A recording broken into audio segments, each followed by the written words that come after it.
Hi everyone and welcome back. I'm finally able to upload videos here on YouTube.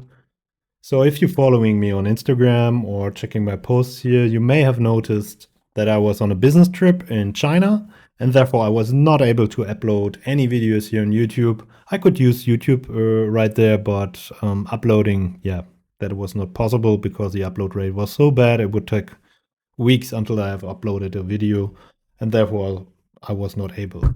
But my community got informed every day via Telegram. So if you don't want to miss out any updates here anymore, then I highly recommend you to check out the WAP link down below. You get 90 days for free with the code FREE90. And before we jump in, I would like to show you what you can expect here in Telegram. So this is now a quick view from the 9th of March. Before I started my business trip, I communicated into the channels here when I'm entering SanDisk, Ocugen, and we got really nice entries here. As you can see, at the beginning of March, I communicated my buy zones because I was labeling the move here as an A, B, C. And I communicated 3 buy zones here between 560 to 530 and 1 buy zone here, the second one exactly at the 100% extension of wave A to B to C. And the price reacted here pretty much at the 515 level, and we entered at 555.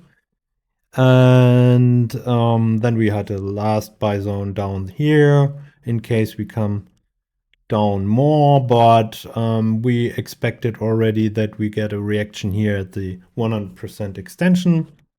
And yeah, we entered the trades here pretty much at the bottom. As you can see, the price reacted later on. Let's check later on what happened. SanDisk. Yeah, as you can see, we got another 1-2, potential 1-2. But anyway, let's check what we ended up here. As you can see, we ended up in a high B wave. I will point that out right now. And yeah, I can only recommend you to join my community here if you don't want to miss out the trades here. And I have labeled this one, as you saw in the community here, the A, B, C to the downside, where we entered here at the 555. And then we reached here in a three-wave structure, pretty much the 100% extension here of this move to the upside. And therefore I labeled this move here in a larger A wave. Then we got the B wave. So therefore we got another C wave to the downside, and therefore we got another opportunity to enter SanDisk. So we are still in this trade here.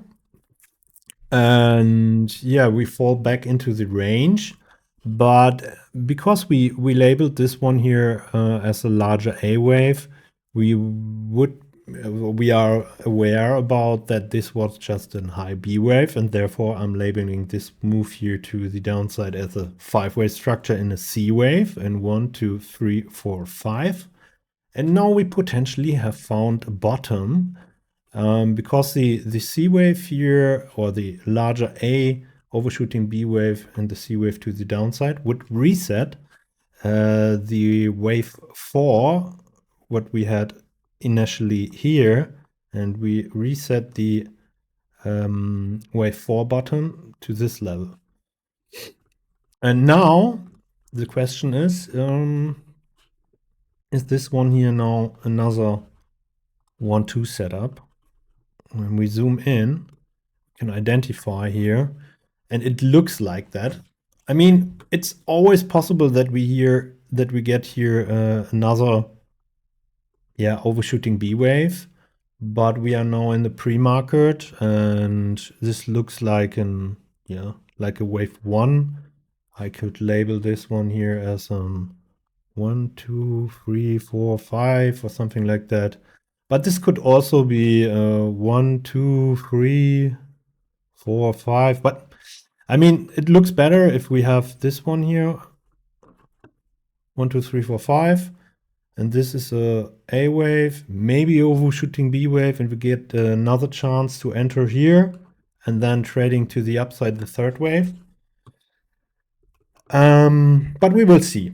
It looks pretty good here that because we got a reaction here from the low of the potential C wave, and therefore because we got a strong reaction here and impulsively reaction to the upside, I'm labeling this one here as a wave 1. And now the question is, are we already in the third wave to the upside, or is this a B overshooting B wave in a C wave to the downside again, and we get another opportunity right here in the white support box? And I think I have to adjust the, oh yeah, the potential C wave here. Currently, this move here is a three-way structure. Therefore, it is possible that this is an overshooting B wave, but it's micro counting. Therefore, it could easily morph into to the third wave to the upside. But I think if we fall back into this range here, the white support box could be a pretty nice entry opportunity with the stop loss right below here at the wave 1 start, or depending on your trading strategy, I mean, you can put the stop loss here on the initial swing low or right below at the 50%, but that depends on your trading strategy.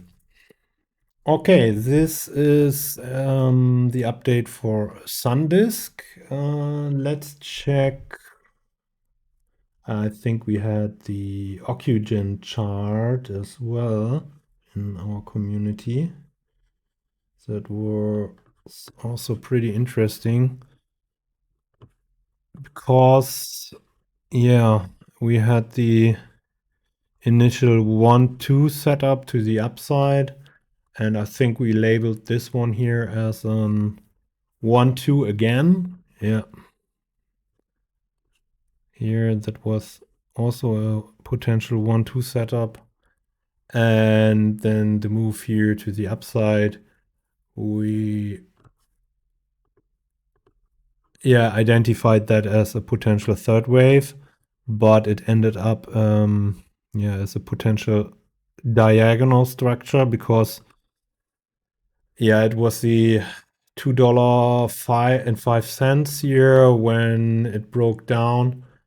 We entered here into the potential second wave of this move. One moment. My trading view is spinning around. Anyway, we labeled this one here as a potential wave 1, entered here into the second wave, pretty much at the bottom, and then traded the potential third wave. I took some profits here right below the $2 level in case we're breaking down, and exactly that happened. And therefore, in the best case, we have a diagonal structure here in 1, 2, A, B, C, because this one could be easily labeled as a three-way structure in the wave 1, and therefore we have a three-way structure in the third wave as well, A, B, C. And now, if we would have shooted up here, I think I remember, if I remember correctly, I told you in the beginning or 3 weeks ago that this is a potential wave 1, 2, and then we should shoot up in the third wave and can easily reach the area between the $3 and $4 level. But the requirements would be that we hold the $2.05 here.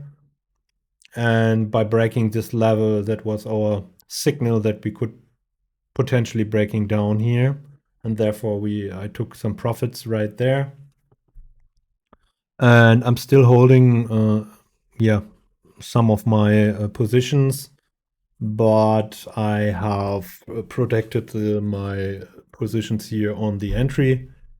So if we're breaking down here, especially at the $1.55, It's possible that we fall back into the range here, into the low $1 level or deeper. So there is a potential risk. I mean, Ocugen is one of these biotech stocks which is really volatile, and therefore there's a lot of risk to the downside. And therefore you have to take, if you're entering a trade here, then you have to take what the market is giving you. And in the best case, we have a diagonal structure that would look like that. And then 1, 2, 3, 4, and then we may get a fifth wave to the upside. But the structure is now getting really messy, especially because of the break below the $2.05.